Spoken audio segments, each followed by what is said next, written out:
What's up, everybody? It is Izzy. We've got another day of Q&A, so let's get to it. Will you come to TikTok? We need help dispelling the dumb shit. I probably should. I will probably be on TikTok at some point. For the LifeFitness seated lateral, would you sit facing away or the intended way? Looking at the machine here, it doesn't really look like it matters. So in my opinion, just do whatever you prefer. I got the 60-degree incline in here. I don't know if you would call this a high incline or a shoulder press. Let me know if I'm allowed to call this a shoulder press in the comments, or if you think it's bullshit and I have to call it an incline. Anyway, it's my main shoulder movement for this session, and I'm going to be progressing it for a long time. No, and frankly, there's multiple other solutions here. Number one, you can get micro magnet weights. Those aren't my favorite because they tend to fall off during the kick up, and they're just kind of annoying. But you could still do that. The second thing you could do is increase your rep range to something in like the 12 to 30, 15 to 30 range, and that's because every rep that you add in that range represents a smaller improvement on your 1 rep max. So adding a rep from like 15 to 16 is like the same as adding 1% weight, whereas taking it from like a 5 rep to a 6 rep is more like adding 3% in weight. And lastly, you could use some sort of undulating periodization. So pick 2 or 3 different rep ranges and rotate between them so that every second or third time you hit the movement, you're repeating that rep range, and it gives you more time to progress each time. How much of a difference does it make what type of training style you're practicing? Whether it's RIR or train to failure, as long as you're progressing, it doesn't really matter in the grand scheme of things, right? That's right. Progressive overload is all that really matters in the end. I would go as far as to say is whatever program gives you the fastest long-term progressive overload is the best program to build muscle. And I mean long-term because we can't count like peaking or doing like a super high frequency program to get neurological gains. But whatever's producing the fastest long-term gains, probably producing the most muscle too. Does grip width on shrugs matter for anything hypertrophy related? Not really. In my opinion, the main thing that grip width is going to be relevant for is whether or not you hit yourself in the nuts when you're shrugging if you are a dude. So honestly, barbell shrugs are probably my least favorite shrugging option. They're just such a pain in the ass to set up. You have to do like a super heavy partial deadlift to get them into place. If you have any access to machines or dumbbells that are heavy enough, hell, even like cable shrugs, I would definitely personally go in that direction just because I find barbell shrugs to be a pain in the ass and really fatiguing actually too. Is it better to do deadlifts with the round back if your main goal is erector gains? In my opinion, it's sort of silly to do deadlifts purposely, like expressly for the purpose of bigger erectors. The erectors don't have very much growth potential. They're a sheath-like muscle. Often when you see people that have like those huge muscles along the spine, that's the traps. I mean, however you do a deadlift, even a high stimulus to fatigue ratio variation, like a strict back RDL or like a stiff leg deadlift with a perfectly arched back, those are still going to train your erectors really, really hard. And then if you're doing any type of squatting, barbell rowing, bent over rowing of any kind that's not chest supported, that trains your erectors too. For most intermediate and advanced trainees, you have to manage lower back fatigue to keep progressing.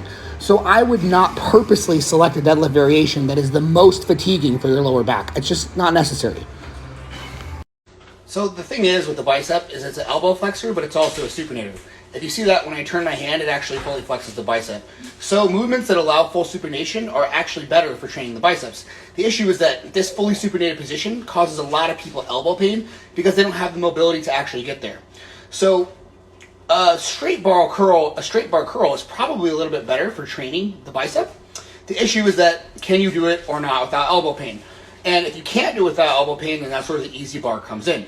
Now, so at some other parts of your training, you might want to use dumbbells or a D handle, cable type curl, where you can get that full supination and actually train that function, but you don't have to do that on every single bicep move.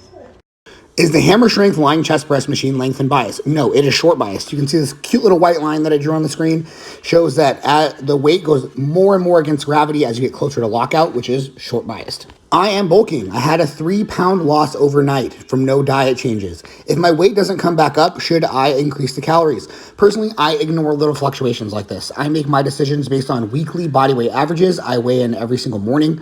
If you look at my last 2 weeks here, you'll see there's several 2.5 to 4 pound swings. My average weight is still moving in the right direction though, so I haven't made any adjustments. I recommend something similar if you are in a surplus. Only adjust if you have a weekly average that's showing you going the wrong direction. Zero. But to be fair to me, it's never been the limiting factor for me until recently, spending most of the year over 250 pounds. Once I've been mostly 240, 250 plus, I've found that mobility and various types of physical dysfunction that I didn't experience when I was smaller or natural has been limiting my progress and my ability to stay healthy a lot more. So it's something that's become a necessity, and now I will give it more attention and effort. Whereas in the past, I often just trained around any type of pain or injury. Is it better to train one arm to failure and then match reps with the stronger side, even if there's a ton of RIR? Or should you do the stronger side and then do force reps on the weaker side? Personally, I do my weak side first and then match reps with my strong side. I don't have any discrepancies that large.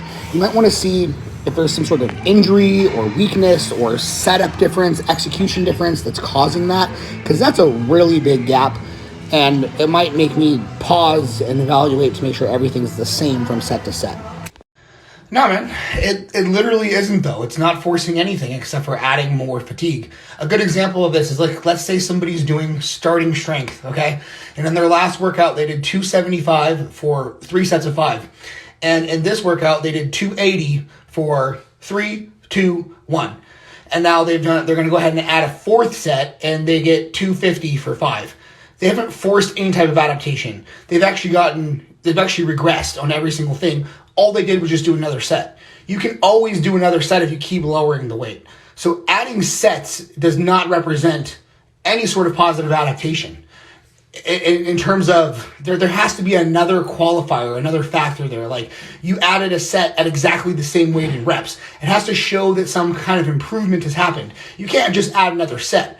Otherwise, for example, I could progressively overload one set of 1 push-up in my kitchen infinitely. Every day I do one more set of 1 push-up. I am out of breath in the middle of the last reps on stiff leg deadlift. Should I decrease the rep tempo? Any tips? Personally, I would lower the rep range, maybe breathe a little bit more between reps, and definitely lose weight / improve cardio if you're overweight or don't do cardio.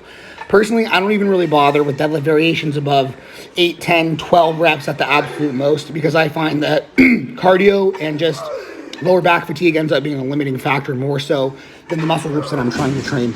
So if you're trying to do like sets of 20 or sets of 15 on deadlift variations, it's possible, you can do it, but you might find that, cardio is a limitation, especially if you're not breathing at the top or somewhere else.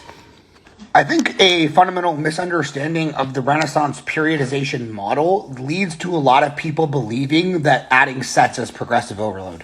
A lot of people seem to have the misconception that if you're doing the RP style RIR training, that you add sets every single week. You start at MEV and you finish at MRV. That's actually not the model. That's a misrepresentation of the model. Volume is essentially a proxy for the magnitude of the stimulus. And in the RP model, you use proxies to determine the magnitude of the stimulus. So for example, are you getting a pump in the target muscle group? Is there disruption in the target muscle group? Is the muscle group getting sore? Is the muscle group recovering way ahead of schedule for the next time that you train it? If your pump is diminished, if there's less disruption, that's when you add volume. You don't add volume every week as a matter of course. You add it when it's needed. Is the 60-degree incline just as good for shoulders compared to a regular overhead press? So personally, I very much prefer any seated press for hypertrophy, as it takes the stability equation out, and honestly, you can probably get 2, 3, 4 more reps at the same angle when you're seated versus standing. And a 60-degree incline is simply the highest angle that I can do and still get full range of motion without hitting myself in the face when I use a barbell. Come on, man. I work 4 on, 4 off, and only train on my off days. Any tips for getting the most out of 4 consecutive days? So personally, you're basically on an 8-day microcycle, which is not really that different than most people's 7-day microcycle week.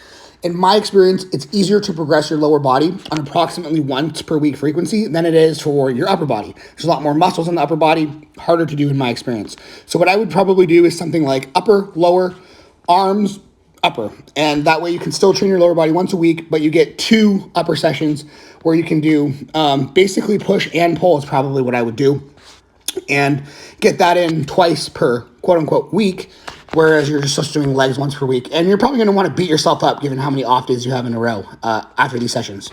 What is the most impressive lifts you have seen? First thing that comes to mind is Ray Williams' 490 kilo shrug free squat. Right now, so it doesn't I'll say no more matter and just let you guys watch this mastery. where you're from.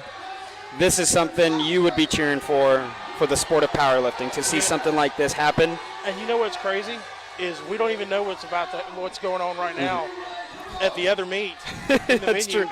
where we have the other big guy going, who's already benched 1,003 today. It's crazy. We'll find out about that later. Sumner. Yep. But right now, I'm on Big Ray. We're here with Ray, 490 kilos, 1,080. Come on, buddy. Come on. All SBD'd out here at the USA Powerlifting SBD Pro American at the Arnold Sports Festival in Columbus, Ohio. 477 moved well, so let's go, Ray. Come on.